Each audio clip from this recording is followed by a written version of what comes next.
কিছুমান বোৱাৰীসকলক কৈছোঁ দেই কথাটো। তো ডেকা ল'ৰা এটাই মেছেজ কৰিলে কেলে ৰিপ্লাই কৰা? ৰিপ্লাই কৰিব নালাগে নহয়। ৰিপ্লাই কৰিবা, দুদিনমান ভাল পাবা, ভাল পাই দুদিনমান পাছত পলাই গুচি যাবা। तू समझा? हाँ नहीं तू समझा नहीं।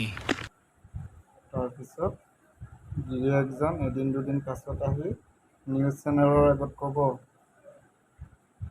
মোৰ মানুহজনী গ'লগে।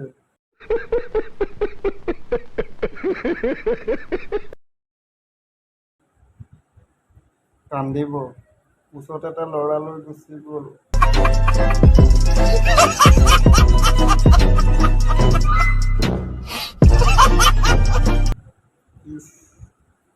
সেইকাৰণে কৈছোঁ ৰিপ্লাই নকৰিবা।